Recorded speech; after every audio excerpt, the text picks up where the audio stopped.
இருக்கக்கூடிய செய்தி அல்ல, பலவீனமான ஒரு செய்தியாக இருக்கக்கூடிய காரணத்தால் இதையும் எடுத்துக்கொள்ளக்கூடாது. இது ஜனாசா குறிப்பாட்டக்கூடிய முறையும் கஃனிடக்கூடிய முறை. இது இரண்டாவது பாயிண்ட். இப்ப மூணாவது பாயிண்ட் தொழுகை வைத்தல், அடக்கம் செய்தல். இந்த மூணு விஷயத்தையும் விலகிக் கொள்ளலாம். இப்ப ஜனாசாவிற்கு நாம் தொழுகை வைப்பதாக இருந்தால் அதை வைக்கக்கூடாத நேரம் ரசூலுல்லாஹ் ஒன்று சொல்றாங்க. ஒண்ணு, ஜனாசாவுக்கு தொழுகை வைக்கக்கூடாத நேரம் ஃபஜ்ர் தொழுகைக்கு பிறகு சூரியன் உதிக்க ஆரம்பிக்க வேண்டும். அந்த சூரியன் உதிக்க ஆரம்பித்தாலும் நன்கு உயர்கின்ற வரை ஜனாசாவுக்கு தொழுகை வைக்கப்படாது. இரண்டாவது, சூரியன் உச்சியிலிருந்து மேற்கு நோக்கி சூரியன் சாய் கிழக்கு நோக்கி நிலவிடும், அந்த நேரத்திலையும் ஜனாசாவுக்கு தொழுகை வைக்கக்கூடாது. மூன்றாவது, சூரியன் மேற்கே முனி மறைய ஆரம்பிப்பதிலிருந்து முழுமையாக மறைகின்ற வரை ஜனாசாவுக்கு நீங்க தொழுகை வைக்கக்கூடாது என்று அல்லாஹ்வின் தூதர் சொல்கிறார். இது தொழுகை வைக்கக்கூடாத ஒரு நேரம். இப்ப ஜனாசாவுக்கு தொழுகை வைப்பது யார் வைக்கலாம், இதெல்லாம் பெரும் சச்சரவே சண்டை வரக்கூடிய காரணம், அடிதடிகள் வரக்கூடிய காரணம். இப்ப ஏறத்தாழ ஒரு 10 நாளைகளுக்கு முன்னால் கூட அம்மாப்பட்டின நெருக்கத்தில் நினைக்கிறேன், அங்க ஒரு சகோதரருடைய தந்தை இறந்து விட்டாரு. அவருடைய மகனார் தொழுகை வைப்பதற்காக போறாங்க. சுன்னத் ஜமாத்தில் இருக்கக்கூடிய அந்த சில இணங்காமல் இருக்கக்கூடியவங்க, பெரும்பாலும் கிடையாது, சில பேர் அவரோட தந்தைக்கு அவர் தொழுகை வைக்கிற விட்டுடுங்கிறாங்க. அந்த வீடியோல போய் வருது. சில பேர் எப்படி எங்களுடைய பள்ளியில இந்த கபஸ்தால இவங்க தொழுகை வைக்கலாம்னு சொல்லி அவன் தொழுத வைத்து அவருடைய மகனுக்கு ஏனைய நபருக்கும் சரியான நடி. இந்த தொழுகை வைக்கக்கூடிய முறைகள் யாருக்கு அனுமதி உள்ளது? அது குடும்பத்தை சார்ந்த நபருக்கு முன்னுரிமை. இப்ப நான் என்னுடைய தந்தை இறந்துட்டாரு, என்னுடைய தந்தை இறந்த உடனே அவருக்கு அதிகமா பிரார்த்தனை செய்வதோ அவருக்காக நாம் மன்றாடுவதோ என்னை விட இமாமாக இருக்கக்கூடியவர் அதிகமா செய்ய மாட்டார். அவர் என்ன செய்வாரு, அல்ஹம்துலில்லா, துணை சூரா, சலவாத்து, ஜனாசா துவா புடிச்சிட்டு போயிட்டே இருப்பார்.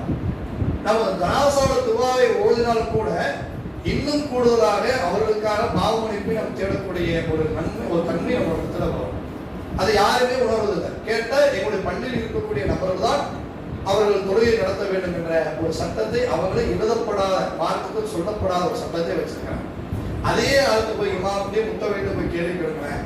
என்னுடைய தகப்பனார் ஒரு 2 லட்சம் கடனை வச்சுட்டு போயிட்டாரு, என் தகப்பனாருக்கு நான் தொழுகை வைக்கணும், என் உரிமையை நீங்க எடுத்துட்டீங்க, அவர் கடனை வச்சுட்டு போயிட்டாரு, அதுவும் என்னுடைய உரிமை தான், நீங்களே கொடுத்துட்டு நான் அவர முடியாது. கடனா இருந்தா பின் வாங்கிறது, அதே மார்க்கமா இருந்தா நாங்க தான் சொல்கிறது என்பது என்ன நியாயம்? அது நியாயமே கிடையாது. அதை செய்வதற்கு மார்க்கத்தில் அனுமதியே கிடையாது. அதையும் பார்த்துக் கொள்ள வேண்டும். அந்த ஜனாசாவுக்கு தொழுகை வைக்கக்கூடியவர் அவர்கள் நெருங்கிய உறவினராக இருக்க வேண்டும். அந்த உறவினர் என்னால் முடியாது, எனக்கு வாய்ப்பு இல்லை, எனக்கு அந்த அளவுக்கு இலகிய மனமா இருக்கிறான், என்னால் முடியல, வேற யாராவது வைங்கன்னா அவரு சார்பாக யாரை வைப்பதற்கு அவர் அனுமதி தருகின்றாரோ அந்த நபர்கள் ஜனாசாவுக்கு தொழுகை வைக்கலாம். இது இரண்டாவது ஒரு பாயிண்ட். ஜனாசாவுக்கு தொழுகை வைக்கக்கூடியவர் அவர் எங்கே நிற்க வேண்டும்? இமாமாக இருந்தால் இது தலைப்பகுதி, இது கால் பகுதி. உதாரணத்துக்கு இமாமாக இருந்தால், ஆண்களாக இருந்தால் ஆண்களுக்கு தலைப்பகுதிக்கு நேராக இமாம் இன்னும் தொழுகிறோம், பின்னால் இருக்கக்கூடியவர்கள் ஒரு வரிசையாக நிற்க வேண்டும். பெண்ணாக இருந்தால் இமாமாக நின்று தொழுகை வைக்கக்கூடியவர் பெண்ணுடைய வயிறு பகுதிக்கு நேராக நின்று இது தொழுகை நடத்த வேண்டும். இது அந்த இமாம் நிற்கக்கூடிய ஒரு இடம். சரி, தொழுகை எங்கெல்லாம் நடத்தலாம்? அது ஒரு கேள்வி வரும்ல. தொழுகை என்னுடைய வீட்டுக்கு முன்னால் வைத்து என்னுடைய தாயாருக்கு தந்தையாருக்கு நான் தொழுகை நடத்துறேன் அப்படின்னு சொல்றாங்க, அது தப்புலாம் கிடையாது. அல்லது பள்ளிவாசல் வைத்து ஜனாசாவை தொழுகை வைக்கக்கூடியவராக இருக்கிறாங்கன்னா அதுவும் தப்பு கிடையாது. நம்ம அல்லாஹ்வை வணங்க வேண்டும். ஜனாசா வைத்து ஜனாசாவுக்கு நாம் தொழுகை நடத்தணும். நபிகள் நாயகம் ஸல்லல்லாஹு அலைஹி வஸல்லம் காலகட்டத்தில் அவ்வாறு நடந்திருக்கிறது. மூன்றாவது, பள்ளிவாசல் இதற்கும் தனியாக, சில பள்ளியை விசாலமாக இருக்கும், அந்த பள்ளியில் இதற்கும் தனியாக இந்த ஜனாசா தொழுகை வைப்பதற்கு இடத்தை ஒதுக்கி இருப்பாங்க. அந்த இடத்துல வைத்து தொழுகை நடத்தக்கூடியவராக அதுவும் தரும். அதாவது சுருக்கமாக சொல்வதாக இருந்தால், தூய்மையாக இருக்கக்கூடிய எந்த இடமாக இருந்தாலும், தர்கா இல்லாமல், இணைவிக்கக்கூடிய இடம் இல்லாமல் தூய்மையா இருக்கக்கூடிய எந்த இடமாக இருந்தாலும் அந்த இடத்துல வைத்து ஜனாசாவுக்கு நாம் தொழுகை நடத்தலாம் என்பதை விளங்குகிறது. இப்ப ஜனாசாவுக்கு நாம் தொழுகை நடத்தும் பொழுது அல்லாஹ்வின் தூதர் 2 விதமான செய்திகளை சொல்றாங்க. ஒன்று 40 நோறு, 100 நோறு. அல்லாஹ்வுக்கு இணை வைக்காமல் இருக்கக்கூடிய நபர்கள் 40 இருந்து 100 நபர் வரை யாரெல்லாம் அந்த ஜனாசாவுக்காக நின்று தொழுகக்கூடியவராக இருக்கிறாரோ அவர்கள் தொழுது பாவ மன்னிப்பு கேட்டால் அல்லாஹ் தஆலா இந்த ஜனாசாவுடைய பாவங்களை மன்னிப்பான் என்று அல்லாஹ்வின் தூதர்கள் சொல்கிறார்கள். அது ஒரு முக்கியமான ஒரு செய்தி. அந்த செய்திக்காக சில பேர் ஜனாசாவை தாமதப்படுத்துவாங்க. ஏன் தாமதப்படுத்துவாங்கன்னா, இன்னொரு 2 பேர் வர மாட்டாங்களா, இன்னொரு 4 பேர் வர மாட்டாங்களா, இவர்கள் என்னுடைய தந்தையுடைய ஜனாசாவுக்கு பிரார்த்தனை செய்தார், என்னுடைய தாயாருடைய ஜனாசாவுக்கு பிரார்த்தனை செய்து என்னுடைய தாயுடைய ஜனாசா பாவங்கள் மன்னிக்கப்படுமே என்பதற்காக வேண்டி அவர்கள் எதிர்பார்த்து நிற்கக்கூடிய காரணம் அதுதானே தவிர தாமதப்படுத்தக்கூடிய காரணம் அதுதானே தவிர வேற ஒரு காரணம் கிடையாது. இப்ப ஜனாசாவுக்கு தொழுகை வைக்கக்கூடிய ஒரு முறை, தொழுகைக்கு முன்னால் ஆரம்பிக்கக்கூடிய ஒரு ஸ்டேஜ், ஒரு நிலை, தொழுகை வைக்கக்கூடிய முறை. தொழுகைக்கு எவ்வாறு நாம் உழவு செய்கிறோமோ அதே போல ஜனாசாவிற்கும் நாம் உழவு செய்துதான் தொழுக வேண்டும். ஏன்னா அல்லாஹ் தஆலா குர்ஆன்ல சொல்லும்போது ஜனாசாவை பற்றி சொல்லும்போது தொழுகை என்ற வார்த்தை தான் பயன்படாது. இறந்தவருக்காக நீ தொழுகை நடத்தாரு. நயனந்த அப்துல்லா இப்னு உபை என்பவர் அவருக்கு ரசூலுல்லாஹ் தொழுகைக்கு போகும்போது அல்லாஹ் அப்படி சொல்றோம், அவருக்கு நீ தொழுகை நடத்தாரு. அப்ப தொழுகைக்கு என்ன சட்டமோ அதே சட்டம் தான் இதுல. தொழுகைக்கு என்ன சட்டம்? தொழுகை வரும் பொழுது நீங்கள் உழவு செய்ய வேண்டும். அதே போல இதை உழவு செய்வதற்கு நமக்கு அனுமதி உண்டு. இதுல என்ன முறைனா, ருக்கு கிடையாது, சஜிதா கிடையாது. அல்லாஹ் அக்பர் என்று கையை உயர்த்தி தக்பீர் கட்டுவோம். அந்த தக்பீர் என்பது 4 தடவையும் சொல்லலாம், 5 தடவையும் இருக்கு. 4 தடவையும் தக்பீர் கட்டலாம், 5 தடவை. உதாரணத்துக்கு அல்லாஹ் அக்பர், அல்லாஹ் அக்பர், அல்லாஹ் அக்பர், அல்லாஹ் அக்பர், அல்லாஹ் 5 தடவையும் வருது. சில இதுல 4 வருது. எது நமக்கு தோதுவோ அது பயன்படுத்திக்கலாம். அந்த 4 தக்பீர் உதாரணத்துக்கு வைத்துக்கிறோம். அல்லாஹ் அக்பர் என்ற தக்பீர் கட்டிய பிறகு சூரத்துல் ஃபாத்திஹா சனாலாம் கிடையாது. அல்லாஹ் பாயித் பைனி வ பைன ஹதாயா அந்த துஆலாம் கிடையவே கிடையாது. நேரடியாக அல்ஹம் சூராவை ஓதிவிடணும். பிஸ்மில்லாஹ் சொல்லி அல்ஹம் சூராவை ஓத வேண்டும். தேவைப்பட்ட நேரத்திற்கு இமாம் கொஞ்சம் தாமதமாக ஓதுறாருன்னா ஒரு துணை சூரா குல்ஹுவல்லாஹோ இன்னா அத்தைனாவோ நம்ம ஓதிக்கொள்ளலாம். இப்னு அப்பாஸ் ரலியல்லாஹு அன்ஹு தொழுகை நடத்தும் பொழுது ஒரு ஜனாசா தொழுகை வைக்கிறாங்க, வச்சுட்டு சத்தமா ஓதுறாங்க. அல்ஹம் சூரா சத்தமா ஓதுறாங்க, துணை சூரா சத்தமா ஓதுறாங்க. தொழுகைலாம் முடிச்ச பிறகு நான் ஏன் சத்தமா ஓதுறேன்னு தெரியுமா? இதை நபிகள் நாயகம் ஸல்லல்லாஹு அலைஹி வஸல்லம் ஜனாசா தொழுகையில் முதல் தக்பீர் எதை ஓதினார்கள், இரண்டாவது தக்பீர் எதை ஓதினார்கள், மூணாவது தக்பீர் எதை ஓதினார்கள், நான்காவது தக்பீர் எதை ஓதினார்கள் என்று உங்களுக்கு தெரிவதற்காக நான் ஓதினேன். அதுக்காக சத்தமிட்டு ஓதக்கூடாது, மனசுக்குள்ளதான் செய்யணும். அது தெரிவதற்காக அவர் செஞ்சு காமிக்கிறார். அப்ப முதல் தக்பீர் அல்லாஹ் அக்பர் கட்டிவிட்டால் அல்ஹம் சூரா துணை சூரா. இரண்டாவது தக்பீர் இமாம் அல்லாஹ் அக்பர் என்று சொல்றாங்க. ஆனா கைகளை அழுக்கக்கூடாது, கைகளை உயர்த்தக்கூடாது. இரண்டாவது தக்பீர் ஸலவாத் அல்லாஹும்ம ஸல்லி அலா முஹம்மது வ அலி முஹம்மது அல்லாஹும்ம பாரிக் அலா முஹம்மது வ அலி முஹம்மது இந்த துஆவை ஓத வேண்டும். அதுக்கப்புறம் மூணாவது தக்பீர் கைகளை அழுக்கக்கூடாது, அப்படியே நெஞ்சிலே தான் கையில வைக்கணும். அல்லாஹ் அக்பர் இமாம் சொல்வாரு, நாமும் மனசுக்குள்ள அல்லாஹ் அக்பர் சொல்ல வேண்டும். அல்லாஹ் அக்பர் சொன்ன பிறகு அந்த ஜனாசாவுக்கு அல்லாஹும்ம மக்ஃபிர் லஹு வர்ஹம்ஹு வஆஃபிஹி வஃபீஹி இப்படி சொல்லக்கூடிய ஒரு பெரிய ஒரு துஆ இருக்கு. இந்த துஆவை செய்யணும். நாலாவது தக்பீர் அல்லாஹ் அக்பர் இமாம் சொல்வார், நம்ம கைகளை அழுக்கக்கூடாது, கைகளை விழுத்தக்கூடாது, நெஞ்சு மீது அப்படியே தான் கைகள் இருக்க வேண்டும். அல்லாஹும்ம மக்ஃபிர் வர்ஹம்ஹு வஆஃபிஹி இத வக்ஸில் முதுகலவு இப்படி ஒரு இன்னொரு துஆவும் கிட்டத்தட்ட ஒரு 4-5 துஆ நிறைய இருக்கு. அந்த நாலாவது தக்பீர் அந்த இறந்த நபருக்காக, அந்த வந்திருக்கக்கூடிய ஆண்களா இருந்தாலும் பெண்களா இருந்தாலும் சிறுவர்கள் பெரியவர்கள் இறந்தவர்கள் உயிரோடு அனைத்து நபர்களுக்கும் நாம் பிரார்த்தனை செய்வோம். இப்படி செய்துவிட்டு அஸ்ஸலாமு அலைக்கும் வரஹ்மத்துல்லாஹி அஸ்ஸலாமு அலைக்கும் வரஹ்மத்துல்லாஹி இதுதான் ரசூலுல்லாஹி ஸல்லல்லாஹு அலைஹி வஸல்லம் காட்டிக் கொடுத்த தொழுகை. இந்த தொழுகையில நமக்கு அரபி தெரியல, அரபி தெரியவில்லை என்றால் தமிழிலே நம்ம சொல்லிக் கொள்வதற்கு நமக்கு அனுமதி இல்லை. ஏன்னா அவங்களுக்கு பாவ மன்னிப்பு தானே, பாவ மன்னிப்பு தேடக்கூடிய ஒரு விஷயம். பாவ மன்னிப்பை நம்ம தமிழிலே நம்முடைய தாயாருக்கோ தந்தைக்கோ கணவனுக்காவோ மனைவிக்கோ பிள்ளைகளுக்கோ யாருக்காவோ நாம் கேட்டுக்கொள்ளலாம் என்பது இதை ஒன்று விளங்கிக் கொள்ள வேண்டும். இதே நேரத்துல காயிபு ஜனாசா என்று ஒரு கூடுதலாக ஒரு செய்தி சொல்லுவாங்க. காயிபு ஜனாசா இப்ப சமீபத்துல கூட நடந்தது, இப்ப கூட நடந்தது, இதுக்கு முன்னாடி கூட நடந்தது. அப்படின்னா ஈரானுடைய அதிபர் சதாம் ஹுசேன் வந்து கொல்லப்படும் பொழுது அவருக்கு தூக்கு போட்டுட்டார்கள், அவங்க அடக்கம் செய்திருக்காங்க. இந்தியாவில் இருக்கக்கூடிய தமிழகத்தில் இருக்கக்கூடிய பல்வேறு பகுதியில அந்த சதாம் ஹுசேனுக்காக இங்க தொழுகை நடத்தக்கூடிய நிலைகள் அதுதான் தவறு. இதுக்கு பேர் காயிபு ஜனாசா. ஜனாசா இல்லாமல் தொழுகை நடத்துவது. ரசூலுல்லாஹ் 2 நபருக்கு மட்டும் தான் தொழுகை நடத்திருக்காங்க. அப்படி ஒண்ணு நஜ்ஜாசி மன்னர், ரசூலுல்லாஹ்வுக்கு அந்த செய்தி வழியாக அனுப்பலாம். என்ன செய்தி வழியாக அனுப்பலாம்? நஜ்ஜாசி மன்னர் இஸ்லாத்தை ஏற்றுட்டார். அவருக்கு வாழக்கூடிய பகுதியில் யாருமே முஸ்லிம்கள் இல்லை, அவர் மட்டும் தான் முஸ்லிம். ஒரே ஒரு மன்னர் முஸ்லிமே, அவர் இருந்திருக்கக்கூடிய ஒட்டுமொத்த மக்களும் முஸ்லீம் இல்லாமல் இருக்கிறாங்க, அவரை அடக்கம் செய்துவிட்டால் அவருக்காக நீ தொழுகை வைக்கிறேன் அல்லாஹ்வுக்கு அல்லாஹ் செய்தியை வழி அனுப்புறான். நபிகள் நாயகம் ஸல்லல்லாஹு அலைஹி வஸல்லம் மக்களை ஒன்று திரட்டி அந்த திடலில் நின்று அவர்களுக்காக தொழுகை நடத்துறாங்க. அப்ப அவர்களுக்கு முன்னால் ஜனாசா இல்லை. இது ஒரு செய்தி. இரண்டாவது செய்தி இன்னொரு யாருக்கு செய்யறாங்கன்னா, ஒரு கருப்பு நிற பெண்மணி பள்ளிவாசல சுத்தம் பண்ணுவாங்க. அந்த பெண்மணி ஒரு 2 நாள் ஆளா காணும். ரசூலா கேட்டாங்க, என்ன ஆளா காணும்? யார சொல்ல முந்தா நாளே இறந்துட்டாங்க, அவங்க நைட்டோட நைட்டா அடக்கம் பண்ணிட்டாங்க, அவங்களுக்காக போட்டு ஜனாசா. ஏன் அவங்களுக்கு வைக்கிறாங்க? அதை கூடுதல் காரணத்தை சொல்வார்கள். எனக்கு பிரத்யேகமா இறைவன் பாக்கியத்தை கொடுத்திருக்கான், நான் தொழுகை வைத்து நான் பிரார்த்தனை செய்தால் இறைவன் நம்முடைய பாவனை, அது நமக்கு கிடையாது. அந்த வாய்ப்போ அந்த பாக்கியத்தை இறைவன் நமக்கு கொடுக்கல. அதனால் அப்படி நம்ம வைக்க முடியாது.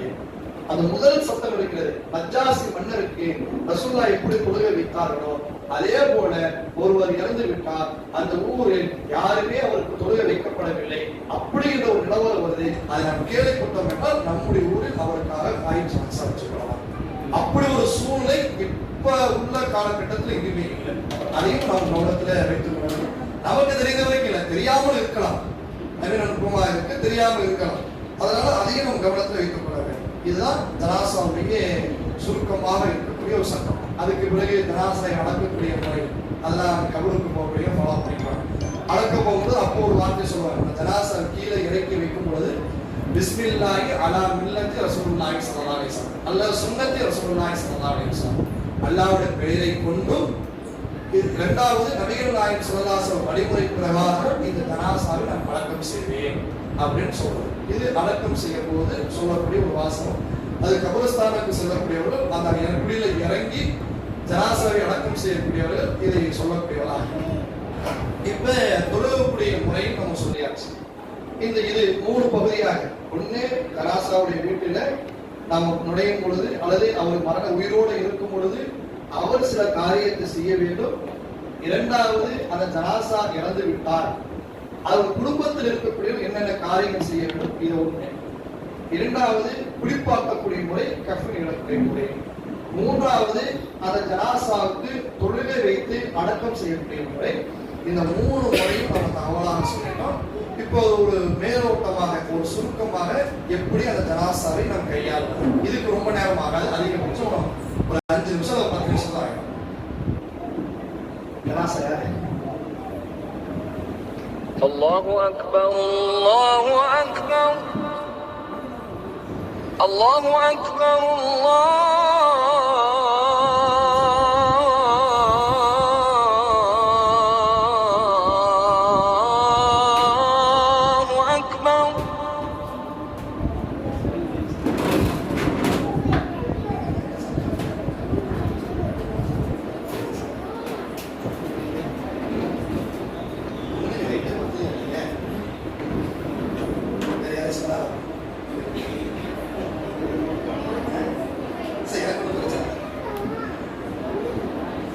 பொதுவாக நம்ம ஜனாசாவுடைய வீட்டுக்கு போகும் பொழுது இதான் யதார்த்தமா இருக்கக்கூடிய முறை. அதாவது உயிரோடு இருக்கும்போது அவங்க ஜனாசாவை அவர் உயிரோடு இருக்கும் பொழுது அவரை பாவமடைந்து தேடுவாரு, பிறந்த பரிகாரம் தேடுவாரு, திருமணம் செய்வாரு, வணக்க வழிபாடு செய்வாரு, குருகுலா சொல்ல ஓதுவாரு, லா இலாஹ இல்லல்லாஹ் சொல்லிக் கொள்வாங்க. அதுபோல பிறருக்கு வசியத்து செய்வாங்க, தன்னுடைய பிள்ளைகளுக்கு அறிவுரை சொல்லுவாங்க. இது அவர் உயிரோடு இருக்கக்கூடிய நேரத்தில். இரண்டாவது, அவர் இறந்து விட்டால் குடும்பமாக இருக்கக்கூடியவர்கள் இன்னா லில்லாஹி வ இன்னா இலைஹி ராஜிஊன் அலாம் ஆஜின் முஸீபத் வாஹித் கேள்விப்படக்கூடிய இன்னா லில்லாஹி வ இன்னா இலைஹி ராஜிஊன். அந்த ஜனாஸை பார்க்கும்போது அல்லாஹ் மக்ஃபிர் லஹு வ அபு சலமா, அபு சலமாக்கு ரசூலுல்லாஹ் சொல்லுவாங்க, அந்த பேரை போட்டு நான் சொல்றேன், வ அபு சலமா வ தரஜதஹு ஃபீ மஹதீனி. இந்த துஆவை நாம் ஓத வேண்டும். இது அந்த வீட்டுக்கு போன உடனே அந்த கண்களை மூடுவது. இப்ப ஜனாஸாவிற்கு பொதுவாக கால்கள் கொஞ்சம் அகலமாக இருக்கும், கைகள் கொஞ்சம் அகல நிலையில் இருக்கும், கண்கள் மூடாமல் இருக்கக்கூடிய நிலையில் இருக்கும். பொதுவாக இப்படிதான் ஜனாசா இருக்கக்கூடிய நிலை. நீங்க ஜனாசாவுடைய வீட்டுக்கு போகக்கூடியதா இருந்தா அந்த கையுடைய பகுதி மூட்டு கையை பிடிச்சு அசைக்கும் பொழுது லைட்டாக அசைக்கும். கிட்டத்தட்ட ஒரு 6 மணி நேரத்துக்கு மேல ஆயிடுச்சுன்னா ரொம்ப சிரமம் தான். அந்த இறந்த சில மணி நேரங்களில் நீங்க செய்யும் பொழுது அது உங்களுக்கு இலகுவாக இருக்கும். பொதுவாக நம்ம தெரிஞ்சிடும் இவங்க எப்ப இறந்தாங்க, நைட்ல எழுந்து பார்க்கும்போது எல்லாமே தெரிஞ்சிடும். அந்த ஒரு சூழல் கைகளை அசைச்சு கொண்டு வரும்போது கைகள் கொஞ்சம் பக்கத்துல ஓரளவு தான் வரும், ரொம்பவும் வராது. அதே போல கண்கள் வந்து திறந்திருக்கும் பொழுது கண்ணுடைய மேல் பகுதியில் வந்து கசக்குவாங்க. இப்படி கசக்கும் பொழுது அந்த கண் சுருக்கம் வந்து விரிவடையும். அப்படி விரிவடையும் போது கண் மூடக்கூடியதாக இருக்கும். வாய் திறந்த நிலையில் இருக்கும் பொழுது இந்த வாயை அசைச்சு நம்ம அந்த வாயை வந்து அப்படியே வைக்கும் போது கரெக்டா இருக்கும். அப்படியும் அது வரவில்லை என்றால் கழுத்துல வந்து ஒரு கட்டு கட்டுறது அங்கே கட்டு கட்டுவாங்க, வேற ஒரு காரணம் கிடையாது. அதே மாதிரி கால்களையும் வந்து இந்த காலை குடிச்சுட்டு அசைப்பாங்க. அசைச்சு ரெண்டு பக்கமும் கொண்டு வந்து வைக்கிறது. இந்த இடத்துல கால்கள் வந்து விரிவாக இருந்தால் இந்த ரெண்டு காலையும் சேர்த்து கட்டுவதற்கு காரணம் அதுதான், வேற ஒரு காரணம் கிடையாது.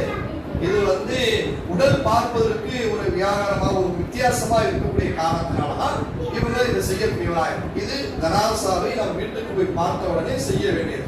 நம்ம என்ன செய்யணும், ஒரு போர்வு, அந்த உடல் வந்து பருமனா இருக்கலாம். சில பேர்த்துக்கு வந்து இறந்த நேரத்துல ஒரு சில மணி நேரங்கள் வயிறு ஊத ஆரம்பிக்கும். அது அவங்களுடைய உடல் சம்பந்தப்பட்டது. வயிறு ஊத ஆரம்பிக்கிற பார்க்கறதுக்கு நல்லா இருக்கு. அதனாலதான் ஒரு போர்வை போட்டு நாம் மூடி வைக்கக்கூடிய ஒரு முறை. முகத்தை தவிர மற்ற எல்லா பகுதியும் மூடி வச்சிருப்பாங்க. சில பேர் தலையை சேர்த்து மூடி வைப்பாங்க. எங்கேயாவது பிளட் ஒழிஞ்சுக்கிட்டே இருக்கு. அட்டாக் ஆனவங்களுக்கு காது வழியெல்லாம் பிளட் ஒழிய ஆரம்பிக்கும். அதெல்லாம் சில பேர் செய்வாங்க. அது வந்து வெளியே காமிக்காமல் இருப்பதற்காக முகத்தை மட்டும் திறந்து வைப்பது, இது செய்வது. இப்ப ஜனாசா வீட்டுக்கு நம்ம வரும் பொழுது ஆண்களாக இருந்தால் பெண்களுடைய ஜனாசாவை பார்த்து கொள்ளலாம், பெண்ணாக இருந்தால் ஆணுடைய ஜனாசையை பார்க்கலாம். இது யதார்த்தம் நிலை. பார்த்துக்கிட்டே இருக்கிறதுக்கு தான் ரசூலா தடை செய்தாங்க தவிர ஒரு யதார்த்தமா இருக்கும் பொழுது ஒரு உயிரோடு இருக்கிறோம், ஒரு ஆளை நேரடியாக பார்க்கிறோம், அவங்களே அன்னியா நானும் அன்னியம்.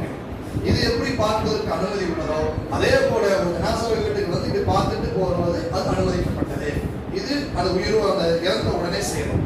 இப்ப குளிப்பாட்டுவதற்காக முறையிலே ஃபாலோ பண்ணுவாங்க. அப்படி குளிப்பாட்டு முறைகளை ஃபாலோ பண்ணும் பொழுது இந்த ட்ரெஸ்ஸுக்கு சில பேர் என்ன சொல்ல பட்டனை கட்டிட்டு சட்டை ரெண்டு பக்கமும் விரிப்பாங்க. அது ரொம்ப சிரமமா இருக்கும், அது கஷ்டமா இருக்கும். அப்படி செய்ய வேண்டாம். இந்த பகுதியில் இருக்கக்கூடிய கத்திரிகளை வைத்து நம்ம வெட்டிட்டோம்னா இந்த மேல் பகுதி ஃப்ரீ ஆகும், ரெண்டு பகுதி எடுக்கும் பொழுது. அல்லது இந்த சோல்டரோட சேர்த்து நம்ம வெட்டிட்டோம்னா இந்த மேல் பகுதி தனியா வரும், கீழ்ப்பகுதி தனியாக வரும். இவங்களை ஒரு பக்கம் ஒரு கிழிக்கும் பொழுது அந்த ஆடை எடுப்பதற்கு ஈஸியா இருக்கும். இது சட்டையாக இருந்தாலும் பேண்ட் சுடிதார் எந்த ஆடைகளா இருந்தாலும் அந்த ஆடை ரீயூஸ், அதை எதுக்குமே மறுபடியும் யூஸ் பண்ண மாட்டோம். துருக்கி மறுபடியும் குப்பையில போடக்கூடியது. அப்படி குப்பையில போடக்கூடிய ஒரு ஆடைக்காக வேண்டி அதை கழட்டுவதற்காக ரொம்ப நம்ம முயற்சி பண்ணக்கூடாது. ஏதாவது நிலை துருக்கி போடக்கூடிய ஆடை ஒரு கருப்பினி என்ன செய்வோம், சும்மா கசக்கி தூக்கி போட்டு போயிட்டே இருக்கும். அது மாதிரி கிழிச்சு, அதாவது உடலை போட்டு பிரட்டி இழுட்டி எடுக்காம எவ்வளவு வேகமா முடியுமோ அதை எடுத்துல வேண்டும். எடுக்கும் போது மேல ஒரு துண்டை போட்டுட்டு, அதாவது ஆண்களாக இருந்தால் அவங்களுக்கு மறைவு, பெண்களாக இருந்தால் அவங்க மறைவு மறைக்கக்கூடிய வண்ணமாக அதை மறைத்து அவங்களுக்கு அந்த ஆடைகளை அந்த குளிப்பாட்டக்கூடிய முறைகளை கொண்டு வர. இது ஆடைகளை களைய வேண்டும். இப்ப குளிக்க வைக்கக்கூடிய முறை, குளிக்க வைக்கக்கூடிய முறையில ஒற்றைப்படையில் குளிக்க வைக்க வேண்டும். அது வலதுபுறம். வலதுபுறம் என்பது இவங்க இப்ப எனக்கு என் பக்கத்தில் படுத்திருக்கிறாங்க, இதான் வலதுபுறம். இந்த வலதுபுறத்துல ஒழு செய்யக்கூடிய பகுதி என்பது இந்த பகுதி. இதுல இருந்து தண்ணி எடுப்பாங்க, இப்படியே ஊத்திக்கிட்டே வருவாங்க. அப்படியே முகம் உடல் இப்படி ஊத்திக்கிட்டே போகுது. அதுக்கு பிறகு எப்படி வேணா செய்யலாம்.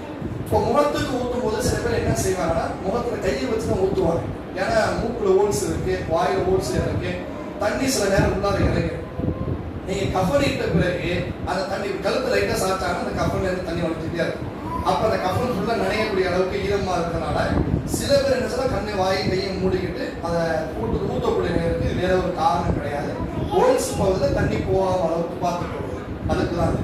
இப்படி தண்ணியை ஊற்றி முடிச்ச உடனே இப்ப சில பேர் என்னமா செய்வாங்க, சிரமப்படக்கூடாது என்பதற்காக வேண்டி இப்ப என்னோடு சேர்ந்து எப்படியும் 2 நபர்கள் ஒரு 3 நபர்கள் பக்காங்க, மொத்தம் 4 நபர் பெரும்பாலும் இருப்பாங்க. எந்த இடமா இருந்தாலும் ஒரு 2 நபர்கள் தான் இருப்பாங்க.